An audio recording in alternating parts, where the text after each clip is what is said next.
The government of Ghana has decided that we are not going to sit back without any effort in attempting to secure compensation for those of you who have lost your properties, lost your assets, lost your businesses, your shops, and what have you. So we are putting together legal processes that we will activate to ensure that those properties you invested in, and some of you, your life savings, you have worked for more than 2 decades, 3 decades, to put together businesses that were thriving. We are going to make sure that we go all out to obtain compensation for you. So, as part of the documentation that we are preparing, please make sure that you provide all the information that we require. The forms we are circulating, you will see that we are asking for what you have left behind, the addresses and the supporting documents. Those of you who own houses, who own schools, who own shops, let us have the documentation that will serve as evidence for the case that we are building. President Mahama has said that he will not abandon you, he will not forsake you. And that is why he instructed me to petition the African Union, and at the next African Union media coordinating meeting, President Mahama is going to make a very strong case for you so that you will be compensated, so that justice will be done in this matter. All right, my people everywhere is still good. Thank you very much, Honorable Oku Jato Ablakwa. Okay.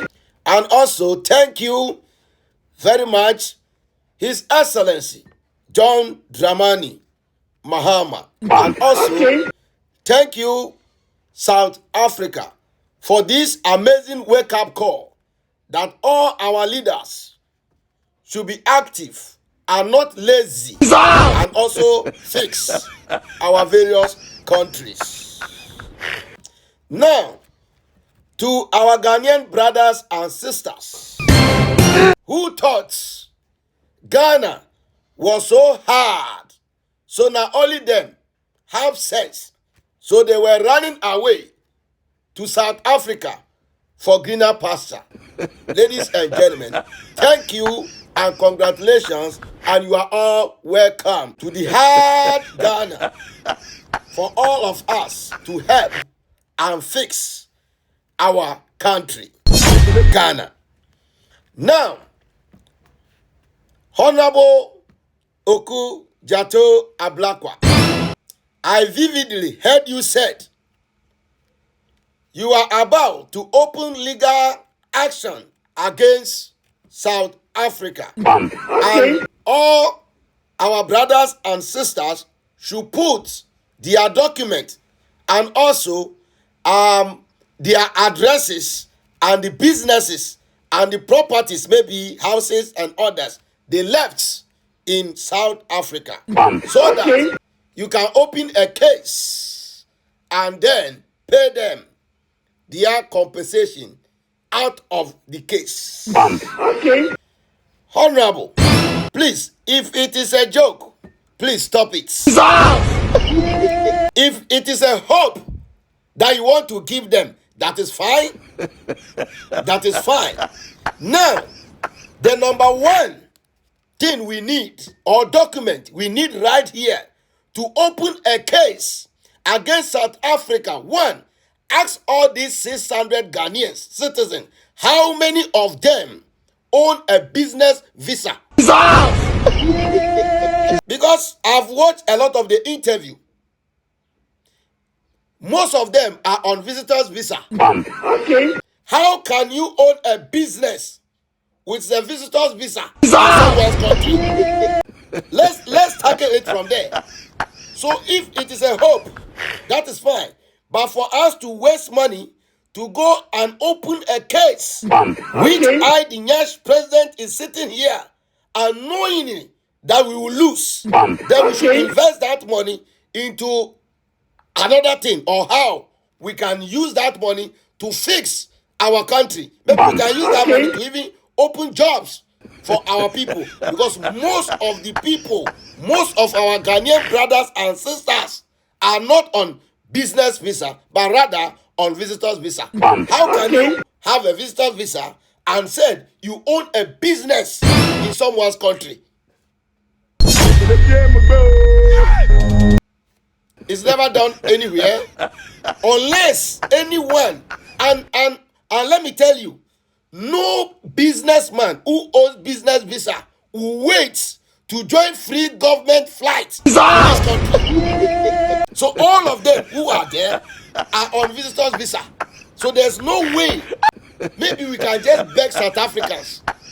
We can beg their president to help them with something small as a compensation. But if we are going to court, to open a court case against South Africa, we will lose. Even how do we call SHS student can even stand up and defend South Africans on this case, and the other will lose. So we shouldn't waste money on this. Anyway, I go by the name the Nyash president, and I still remain your favorite, your number one president all over the world. Still, we say power to the Nyash. One them. Now me case we are the win now. Small tip case. Now somebody goat the teacher. You understand? Those cases where are the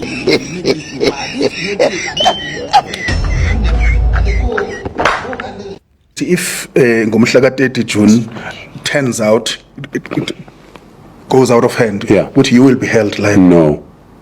Who will do that to me? Because wherever I will be, there won't be any violence. Where I will be, and remember, I've never called for any march on the 30th. I said 30th is a deadline. So I did not say on the 30th there will be a march. So whoever wants to be involved on what I will be doing on the 30th, they should come to where I am. So whatever is going to happen anywhere where I'm not around, it's not my problem. But we've issued the order. No looting, no vandalism, and no hatred, no tribalism, and no xenophobia. So we've been very clear from almost 1 year, 6 months. But even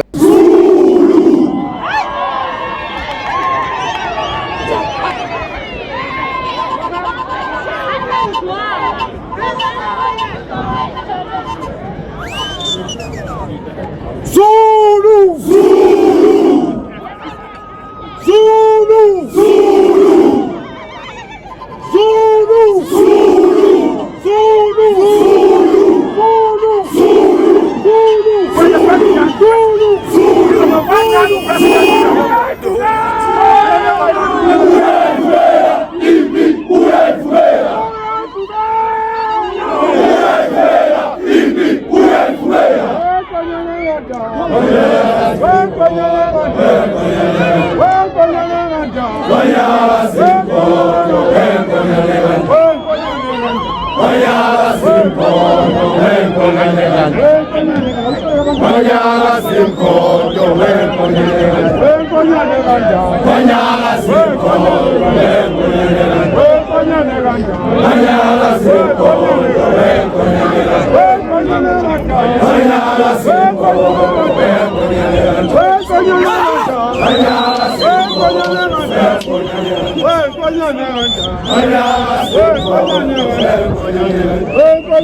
We're your friend, the Nyash president. The number one Nyash president in the whole world. The whole world. No any comparison. In these marches, we've also seen foreign people being harassed. What sort of gives you guys the right to sort of harass people especially those of foreign descent? I pay 14,000 rand tax a month, every month, and I'm a South African. I have kids, and I have a responsibility to look after this country and to protect this country and to protect the women and children of this country. I have the right to walk up on somebody if I think they are doing the wrong thing and ask them questions. And if I'm not satisfied with what they are doing, I'm supposed to call the police. And we've done this so many times in front of the camera, and the police have arrested people out of it. I think you obviously have the right to speak to anyone, but you don't have the right to harass people. And that's what has been happening when these marches happen. We've seen them in Durban. I think we've also seen them when you were here in Johannesburg. Yeah, if you harass someone and you the consequences of the harassment doesn't produce any evidence that this person you were talking to is an illegal immigrant or a legal foreigner, or maybe suspected to be doing drugs or supplying drugs, then the police must deal with you. That's why when I walk up in buildings and I call the police to come and investigate, I always offer myself that if you don't find anything in this building, you must arrest me. How do you determine when someone is an illegal immigrant? Because we have people staying with these people in the buildings. You must remember, we don't just wake up in the morning and walk up to someone and say you are an illegal foreigner. We have our people staying with the same people in the buildings. We have our people staying in the buildings where drugs are being cooked there. So they give us information, we verify the information, and then that's why we are never wrong. We'll never. How do you verify if someone is an illegal immigrant as a normal citizen? Because that's the function of a Home Affairs official. They have data. How do you verify as a normal citizen? We are South Africans. We are citizens of this country. We are households of this country. If somebody comes and build a house here, we must know where that person come from. It's a rule of our rural and townships residents, that if you are coming from somewhere and you are coming to build a house, we must know where you come from. That's why our communities are helping us to give us that information. But I understand that, but yeah. How do you, because as you said, if someone is building a house, that's a municipality. The municipality has to verify that. Yeah. Or if someone is an illegal immigrant, it's Home Affairs has to do that. How do you, as a normal person, as a normal citizen, I don't believe you have access to data and to the kind of information that the municipality has. We know each other by surnames. We know each other by accents. But you can't verify whether someone is an illegal immigrant by that. We can, my brother. We can walk with you. If you want us to do this, let's go to Hillbrow. Let's go to Hillbrow and do that. And you walk up to somebody and you speak your Venda or your Xhosa or your Pedi or your Sotho. And if they don't understand all these 11 languages, they want to speak English, and they are black, is a black person, then that person is not a South African. And then this is when we have identified that this building is occupied by foreign nationals, that's when we call the police, immigration and customs and all that, to come and verify according to data. So you identify by talking to them and seeing how they sound and how they look? Yeah, no, not how they sound and how they look. They know each other. We know each other. And if South Africans are staying in this building, they know if somebody is staying there. Those people will tell us. And then that's when we first come and verify the information, and then come with the Home Affairs and Customs and Police. We're your friend, the Nyash president. The #1 Nyash president in the whole world. This morning, I am making a video specifically to South African politicians. I'm going to be addressing you guys as a son to you. Because if I am an African, then I am your son. I want to please beg every South African politician to stop calling South Africa a home to every African in this continent. Number one, our countries have their border mounted against other African countries. They have border regulations in their countries. Malawi have, Nigeria have, every others. And then number two, South African politicians, South African leaders, stop teaching South Africans that Africa is a home to other Africans. They have had enough lecture. If my children is going to my friend's house for an holiday, I will sit my children down and I will give them a lecture as to where they are going to, how they should behave, how they should not behave. South Africans are not the ones bothering other people in their country. Rather, it is other Africans that are coming to this place to bother South Africans. You are telling them that this is a home for them. No, their leader should teach them what a home is and how to behave in a place that you call a home.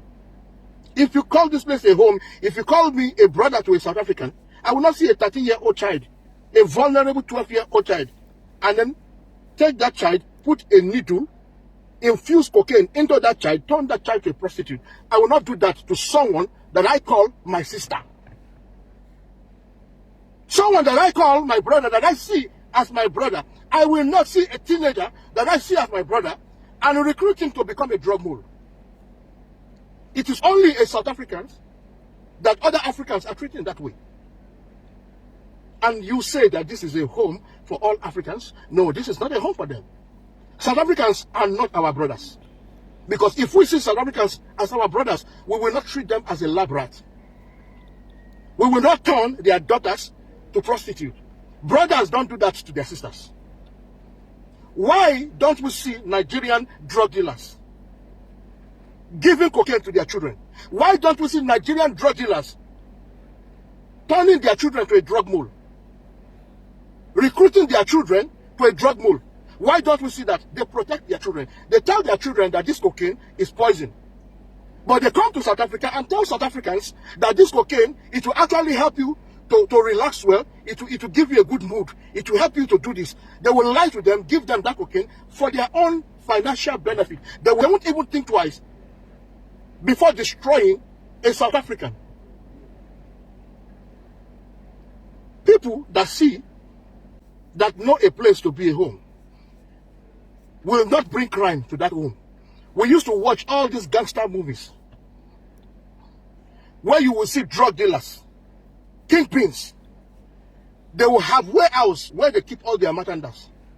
They will keep all those dangerous stuff, guns and merchandise and criminality. They will keep it away from their home. Why? Because they see that place as a home. They see the need for them to protect their children, to protect their family. They will take their illegal activities outside. But the people that you are telling that South Africa is their home today bring all kinds of crime, criminality into that same place that you are telling them that it is a home. And then forcing South Africans to see them as brothers. No, please, stop doing that. You are being unfair to South Africans. South Africans are not our brothers. That's the truth, because we don't treat them like one. We rather treat them like lab rats. We use them. We never love them. We use them. We take advantage of them. We abuse them. Someone that sees South African as a brother will not call his own brother, his own fellow brother, kafir, K-words. For you to see how stupid Africans are. K-word is a nickname that was designed by the West to mock every African black. But they are using it against another African country because they feel that that word was designed for them. And you call that person a brother? That is not a brother. So I think this responsibility of bringing an awareness of migration crisis, I think other African leaders should spearhead that particular mission, because South Africans, number one, are not brought into any country. South Africans don't go to other countries to commit crime. We have never seen videos. We have never seen complaints. We have never heard complaints from other nations complaining about South Africans. So they are not the one that is guilty of all this. The people that are guilty of all this are fellow Africans. Their leaders should spearhead. It is not your business, South African leaders. Where your friend Nyash president, the #1 Nyash president in the whole world.